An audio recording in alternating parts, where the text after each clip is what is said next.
Qu'est-ce qui active réellement la peur d'un évitant de te perdre? Activer la peur d'un évitant de te perdre nécessite de comprendre ce qui les fait se sentir en sécurité en premier lieu, ta disponibilité constante. Quand ce filet de sécurité disparaît à travers de véritables changements comportementaux, leur système d'attachement répond avec une anxiété qu'ils ont évitée toute leur vie. Aujourd'hui, tu comprendras les mécanismes psychologiques qui activent l'anxiété d'un évitant de te perdre, et tu obtiendras une approche pratique étape par étape pour changer toute la dynamique. Ce n'est pas une question de jouer à des jeux ou de manipuler quelqu'un pour qu'il te veuille. Il s'agit de comprendre un schéma émotionnel spécifique et de savoir exactement ce qui change ce schéma du confort à la préoccupation. Commençons par les bases, la façon dont tu l'expliquerais à quelqu'un qui ne sait rien sur la théorie de l'attachement ou la psychologie relationnelle. Pense à une personne évitante comme quelqu'un qui a appris que trop s'approcher d'un feu les brûlera. Ils se sont brûlés auparavant, alors ils gardent leur distance. Mais voici le truc, ils apprécient aussi la chaleur de ce feu. Ils veulent les avantages de la proximité sans le risque d'être blessés.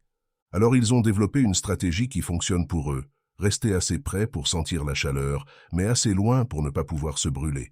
Ta disponibilité constante, ta présence cohérente, ton investissement émotionnel, ces choses deviennent leur chaleur. Ils peuvent s'éloigner quand ils veulent parce qu'ils savent que tu seras toujours là quand ils reviendront. Il n'y a pas de risque, il n'y a pas de peur, juste du confort en sachant qu'ils contrôlent la distance.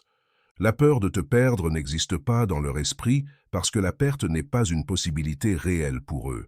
Ils ont créé tout un système émotionnel basé sur une croyance centrale. Les personnes qui les aiment attendront, poursuivront, seront toujours disponibles. Cette croyance ne vient pas de nulle part. Elle a été renforcée chaque fois que quelqu'un les a poursuivis après qu'ils se soient éloignés. Chaque fois que quelqu'un a attendu patiemment qu'ils soient prêts. Chaque fois que quelqu'un a accepté des miettes d'attention et est resté quand même. Leur cerveau a appris un schéma qui fonctionne, et ce schéma dit que la distance est sûre parce que la connexion est garantie. Quand tu comprends cela à un niveau basique, tu commences à voir pourquoi les conseils relationnels habituels ne fonctionnent pas avec les évitants. Leur dire comment tu te sens n'active pas la peur. Cela renforce réellement leur confort. Demander plus de proximité ne crée pas d'anxiété de te perdre. Cela crée de l'anxiété sur trop d'intimité, ce qui les fait s'éloigner encore plus. Exprimer tes besoins ne les fait pas te valoriser plus. Cela les fait souvent te voir comme exigeant ou dans le besoin, ce qui justifie leur distance. Le mécanisme psychologique qui active la peur de perte d'un évitant est profondément connecté à quelque chose appelé aversion à la perte. C'est un principe de psychologie comportementale qui montre que les gens craignent de perdre ce qu'ils ont plus qu'ils ne désirent gagner quelque chose de nouveau. Mais voici le piège avec les évitants. Ils doivent réellement croire qu'ils pourraient perdre quelque chose pour que cette peur s'active. Tant que ton comportement signale que tu ne vas nulle part, leur aversion à la perte reste complètement dormante. Ils n'ont rien à craindre de perdre parce que, dans leur esprit, ils n'ont rien perdu. Tu es toujours là. Tu es toujours disponible. Tu es toujours investi. Leur système d'attachement, qui est la partie de leur cerveau qui gère les liens émotionnels et les relations, reste désactivé parce qu'il n'y a pas de menace. La désactivation est leur mode par défaut. C'est ainsi qu'ils se protègent de la vulnérabilité qui vient avec une vraie connexion émotionnelle. Quand quelqu'un est désactivé, il ne pense vraiment pas beaucoup à la relation. Il ne se demande pas ce que tu ressens. Il ne s'inquiète pas de te perdre.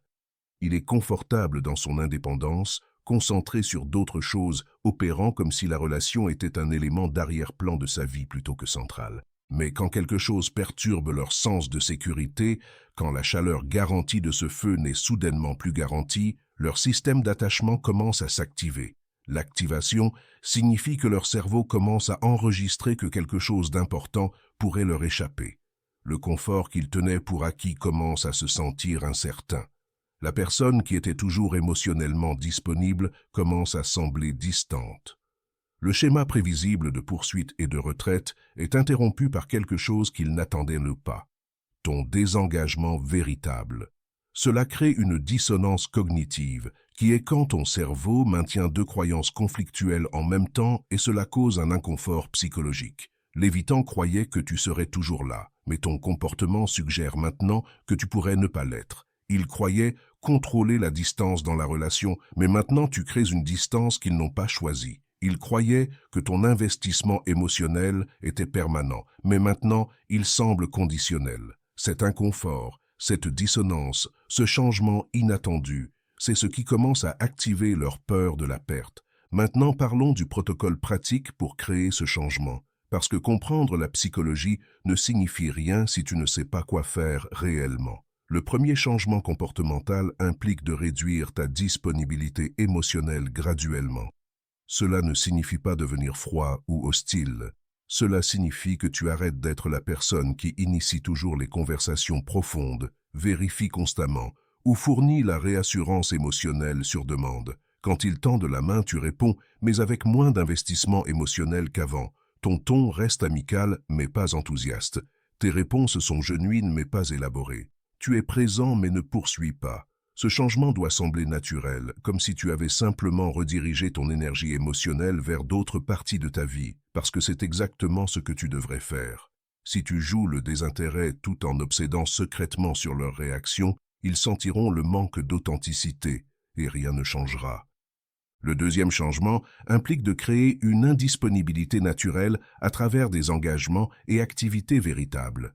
Cela signifie remplir ton temps avec de vrais intérêts, des amitiés, des projets et des expériences qui te rendent moins accessible. Quand ils veulent se connecter, tu es parfois occupé avec ta propre vie plutôt qu'immédiatement disponible. Tu ne les ignores pas pour prouver un point. Tu es réellement engagé dans des choses qui comptent pour toi, des choses qui compteraient que cette personne soit dans ta vie ou non. Cette distinction est critique parce que les évitants ont un radar hautement sensible pour la manipulation. Ils ont souvent utilisé des stratégies similaires eux-mêmes, alors ils reconnaissent quand quelqu'un crée une rareté artificielle pour obtenir une réaction. La vraie indisponibilité vient d'une vie véritable qui te satisfait. La fausse indisponibilité vient d'une stratégie pour récupérer quelqu'un. L'évitant peut sentir la différence même s'il ne peut pas l'articuler. Le troisième changement comportemental signifie arrêter le schéma de poursuivre leur attention ou essayer de les rapprocher. Cela inclut mettre fin à l'habitude de poser des questions sur leurs sentiments, d'initier la plupart de vos interactions ou d'essayer de créer une intimité qu'ils n'ont pas choisie. Quand le silence existe entre vous, tu le laisses exister sans te précipiter pour le remplir. Quand ils sont distants, tu ne tends pas la main pour fermer l'écart. Quand ils sont désengagés, tu n'accomplis pas de travail émotionnel pour les ramener. Cela ne signifie pas que tu deviens passif ou déconnecté. Cela signifie que tu arrêtes de faire le travail qui devrait être mutuel. Dans les relations saines, les deux personnes contribuent à la connexion. Dans les relations avec des évitants, une personne fait souvent la plupart de la connexion, pendant que l'évitant fait la plupart de la distanciation. Quand tu arrêtes de surfonctionner dans ton rôle, le déséquilibre devient évident. L'évitant pourrait ne pas le remarquer immédiatement, mais son subconscient enregistre que quelque chose de fondamental a changé. Le quatrième élément implique de démontrer un contentement indépendant à travers ton état émotionnel réel. Cela signifie que ton humeur, ton énergie, ton sens du bien-être restent stables, qu'ils soient engagés ou distants. Tu n'es pas heureux pour les punir avec ton indépendance. Tu es véritablement bien parce que tu as arrêté de faire de leur attention la source de ta stabilité émotionnelle. Quand ils s'éloignent, tu ne poursuis pas ou ne paniques pas. Quand ils sont présents, tu ne t'accroches pas ou ne débordes pas de soulagement. Ta température émotionnelle reste cohérente parce qu'elle ne dépend plus de leur proximité. Cette stabilité dérange souvent les évitants plus que n'importe quelle quantité d'expression émotionnelle ne pourrait jamais le faire, parce qu'elle signale quelque chose auquel ils ne sont pas habitués, quelqu'un qui n'a pas besoin d'eux pour se sentir complet. Ces changements doivent être véritables plutôt qu'actés. Le changement devrait te sembler naturel, pas comme une stratégie que tu exécutes. Ton focus devrait être sur réellement construire ta propre vie, pas sur prétendre en avoir une, tout en surveillant secrètement leurs réactions. Cette authenticité compte parce que l'impact psychologique ne fonctionne que quand l'évitant perçoit un vrai changement. S'ils sentent que tu exécutes une tactique, leur défense monte et ils rejettent ton comportement comme manipulation. Mais quand ils perçoivent un désengagement véritable, Quand ils sentent que tu retires ton investissement émotionnel de la relation sans explication ou drame, leur système d'attachement répond avec quelque chose qu'ils ont évité, l'anxiété de la perte. La tension se construit alors que ces changements comportementaux continuent dans le temps. Les jours se transforment en semaines. Les semaines pourraient se transformer en mois. L'évitant remarque que les choses sont différentes mais ne peut pas tout à fait identifier ce qui a changé. Tu n'as rien annoncé. Tu n'as pas eu une grande conversation sur les besoins ou les limites. Tu es simplement devenu moins disponible, moins émotionnellement investi, moins concentré sur eux. Au début, ils pourraient ressentir du soulagement. Beaucoup d'évitants ressentent un sentiment de liberté quand leur partenaire arrête de poursuivre la proximité. Ils pensent que c'est ce qu'ils voulaient, plus d'espace, moins de pression, moins de demandes émotionnelles.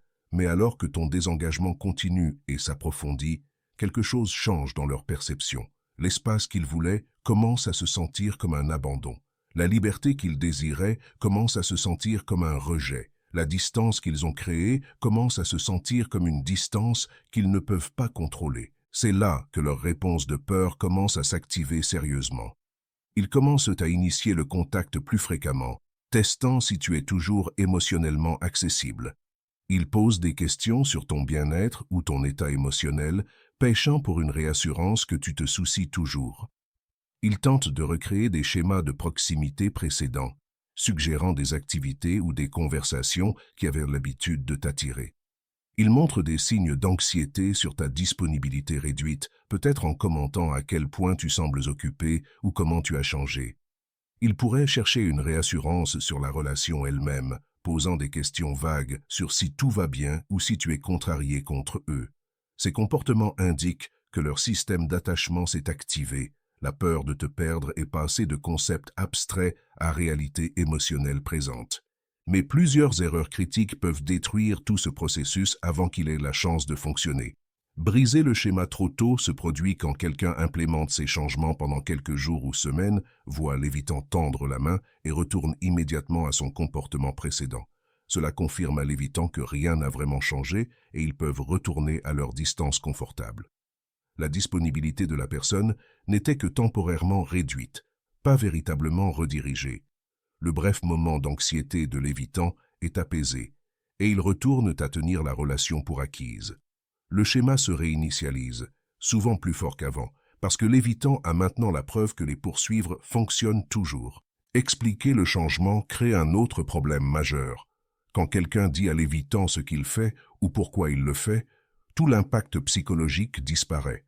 La réponse de peur de l'évitant ne s'active que quand il perçoit véritablement la perte, pas quand quelqu'un annonce qu'il essaie de créer cette perception. Dire quelque chose comme « j'ai besoin d'espace pour me concentrer sur moi-même » ou « je me retire parce que tu n'as pas été présent » transforme un changement comportemental authentique en une stratégie déclarée. Le cerveau de l'évitant catégorise immédiatement cela comme manipulation ou comme un ultimatum. Tous deux déclenchent leur schéma défensif plutôt que leur peur de la perte. Le pouvoir de ce protocole réside entièrement dans sa nature non dite. Ton comportement parle, tes actions démontrent. Ton état émotionnel leur montre que quelque chose a fondamentalement changé. Utiliser le protocole comme manipulation sape tout parce que les évitants peuvent sentir le manque d'authenticité même quand ils ne peuvent pas l'articuler. Si ces changements ne sont pas enracinés dans un véritable développement personnel et une réévaluation honnête de la relation, l'évitant sentira la performance sous ton comportement.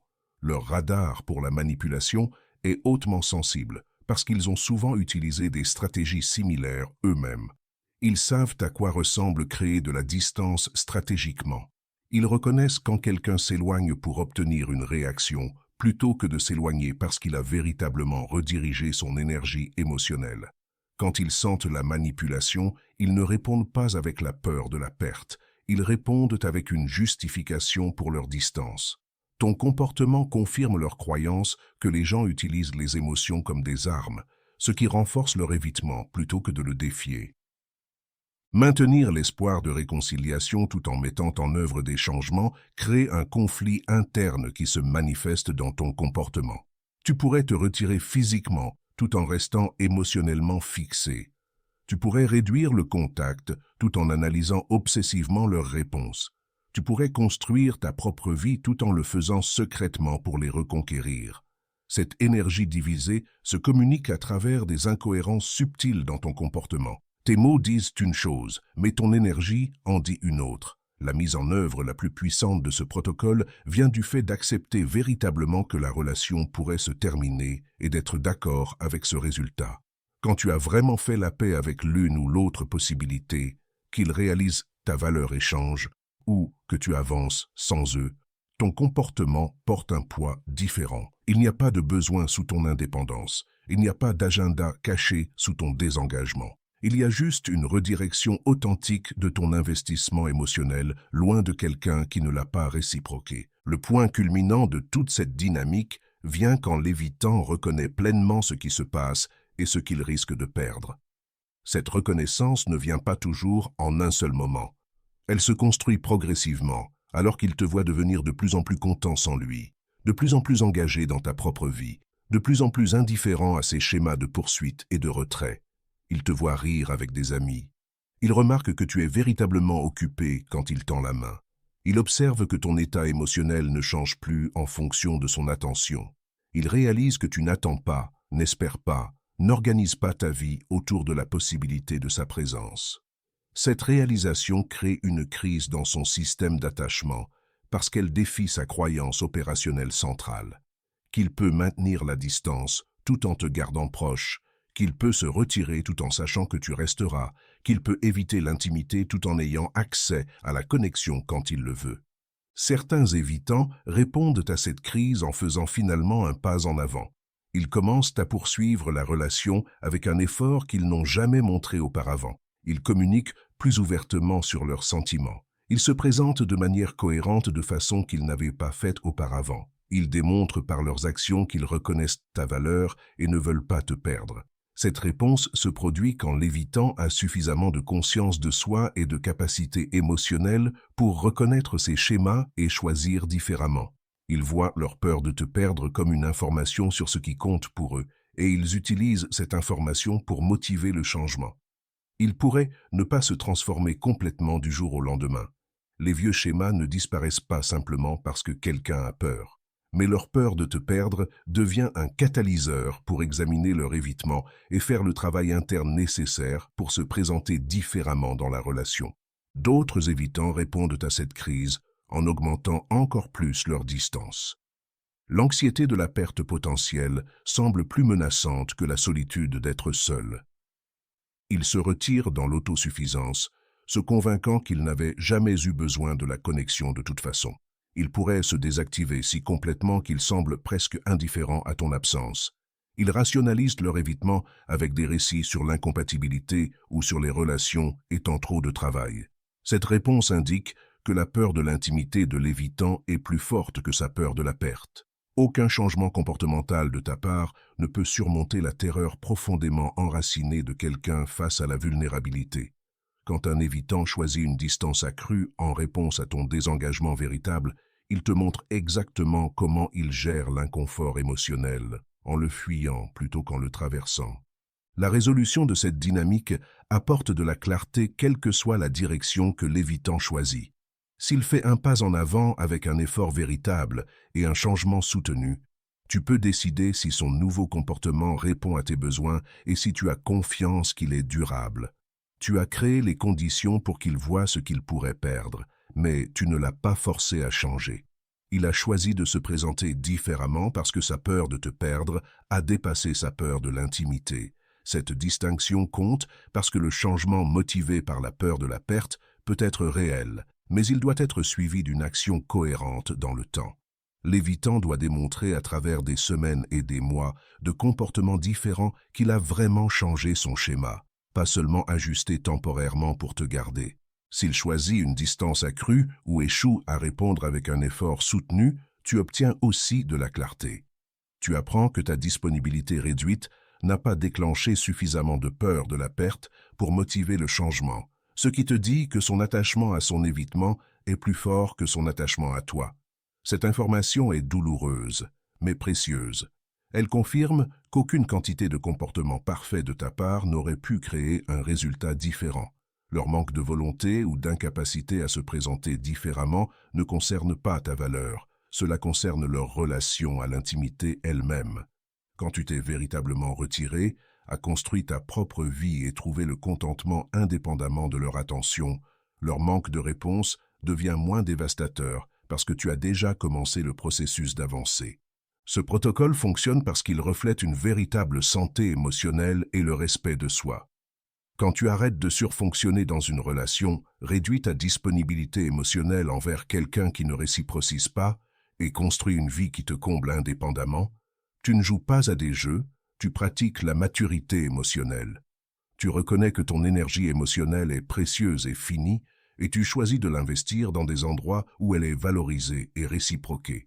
Tu reconnais que poursuivre constamment quelqu'un qui se retire crée une dynamique malsaine qui ne sert aucune des deux personnes. Tu acceptes que l'amour seul ne suffit pas à soutenir une relation quand une personne évite constamment la vulnérabilité que l'intimité requiert. La réponse de peur de l'évitant, quand elle vient, révèle quelque chose d'important sur son système d'attachement. Il a souvent besoin de la menace de la perte pour reconnaître la valeur, ce qui indique que sa relation à la connexion elle-même est conditionnelle et basée sur l'anxiété. Il ne valorise pas ce qui semble sûr, il rejette ce qui semble garanti. Il ne s'engage pleinement que quand il craint que quelque chose lui échappe. Comprendre cela t'aide à prendre des décisions éclairées sur si cette dynamique sert ton bien-être émotionnel à long terme. Une relation où quelqu'un ne se présente que quand il a peur de te perdre est une relation construite sur son anxiété plutôt que sur son désir véritable de connexion. Cette fondation pourrait les rapprocher temporairement, mais elle ne crée pas l'intimité soutenue et la sécurité que les relations saines requièrent. La véritable transformation chez un évitant nécessite qu'il fasse un travail interne significatif sur ses schémas d'attachement. Tes changements comportementaux pourraient déclencher leur peur de la perte et les rapprocher temporairement, mais un changement durable dépend de leur volonté d'aborder leur schéma d'évitement centraux. Beaucoup d'évitants poursuivront quand ils craignent la perte, mais retourneront à leur comportement distant une fois qu'ils se sentent à nouveau en sécurité. Ils oscillent entre l'anxiété de te perdre quand tu te retires et l'anxiété de trop d'intimité quand tu es proche. Ce cycle peut se répéter indéfiniment, à moins que l'évitant ne s'engage à comprendre pourquoi il évite la vulnérabilité et à apprendre à tolérer l'inconfort de la connexion émotionnelle soutenue.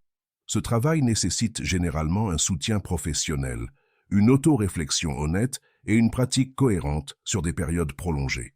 L'utilisation la plus authentique de ce protocole n'est pas comme une stratégie pour reconquérir quelqu'un, mais comme une véritable réclamation de ta propre énergie émotionnelle et de ton focus de vie.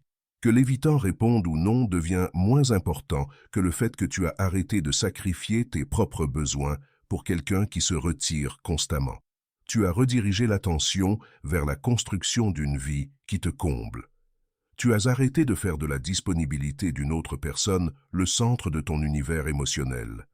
Tu as pratiqué l'établissement de limites non pas par des mots, mais par des actions. Tu as appris que ta valeur ne dépend pas de la capacité de quelqu'un d'autre à la reconnaître.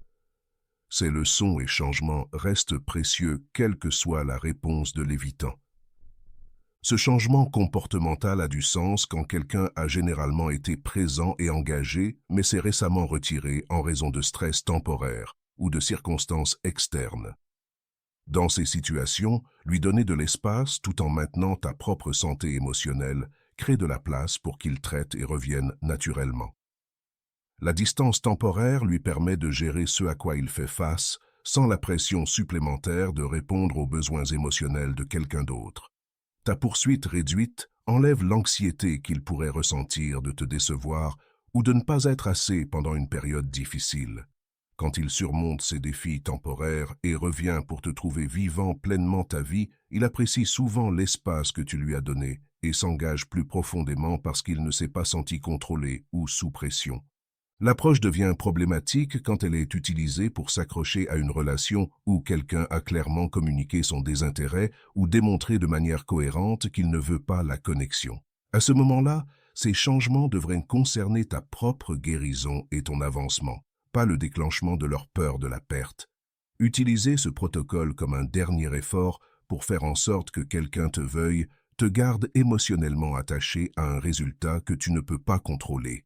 Cela transforme le véritable développement personnel en stratégie. Cela rend ton bien-être contingent à leur réponse. Quand quelqu'un a explicitement mis fin à la relation ou montré à plusieurs reprises par ses actions qu'il ne veut pas continuer, respecter cette réalité te sert mieux que d'essayer de manipuler leurs émotions à travers des changements comportementaux. Reconnaître la différence nécessite une évaluation honnête des schémas dans le temps. Si quelqu'un se retire à plusieurs reprises, revient quand tu te distances, puis se retire à nouveau une fois qu'il se sent en sécurité, tu fais face à un schéma chronique que ton comportement seul ne peut pas réparer. Ce cycle indique que leur évitement est suffisamment profond pour nécessiter une intervention professionnelle et un engagement personnel au changement. Ta participation continue au cycle, même avec de meilleures limites et plus d'autoconcentration, permet au schéma de continuer. Chaque fois qu'ils reviennent et que tu les acceptes sans exiger des preuves de changement soutenues, tu renforces leur croyance qu'ils peuvent éviter l'intimité tout en maintenant la connexion. Briser ce cycle pourrait signifier accepter que la relation ne peut pas continuer à moins qu'ils ne fassent un travail interne significatif et être prêt à suivre cette limite même quand ils montrent des signes temporaires de changement. Ton propre bien-être émotionnel devrait être la considération principale tout au long de ce processus. Si maintenir la relation nécessite une surveillance constante de ta disponibilité, une gestion prudente de ton expression émotionnelle et une anxiété continue sur leur schéma de réponse, la relation elle-même pourrait ne pas servir tes besoins, que ce protocole fonctionne ou non. Les relations saines ne nécessitent pas que tu te retires stratégiquement pour être valorisé. Elles n'exigent pas que tu deviennes moins disponible pour gagner l'attention de quelqu'un. Elles ne te font pas questionner si ta chaleur naturelle et ton investissement repousseront quelqu'un. Quand tu te retrouves à contorsionner ton moi authentique pour gérer la peur de l'intimité de quelqu'un d'autre, tu t'es éloigné de la connexion véritable vers les échecs émotionnels.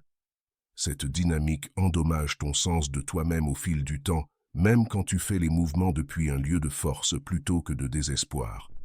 Déclencher la peur d'un évitant de te perdre concerne moins la manipulation stratégique et plus le véritable respect de soi et la santé émotionnelle. Quand tu arrêtes de surfonctionner, réduis ta disponibilité envers quelqu'un qui ne réciprocise pas et investis véritablement dans ta propre vie, tu crées les conditions où un évitant pourrait reconnaître ce qu'il perd. Qu'il réponde avec un effort renouvelé ou une distance continue, tu as déjà gagné en réclamant ton énergie émotionnelle et ton estime de soi. Le protocole fonctionne parce qu'il concerne fondamentalement le choix de toi-même, l'établissement de limites par l'action plutôt que par les mots, et la construction d'une vie qui te comble, que quelqu'un d'autre se présente pour elle ou non. Ce choix et cette vie restent les tiens, que l'évitant revienne ou non. Partage dans les commentaires quel changement comportemental a été le plus difficile pour toi à mettre en œuvre dans tes relations. J'aimerais entendre parler de tes expériences avec la création de limites saines et ce que tu as appris sur tes propres schémas dans le processus. Si cette vidéo a aidé à clarifier la psychologie derrière l'attachement évitant et t'a donné des outils pratiques pour changer les dynamiques malsaines, s'il te plaît, aime et abonne-toi pour plus de contenu sur les relations, les styles d'attachement et la santé émotionnelle. Merci d'avoir regardé.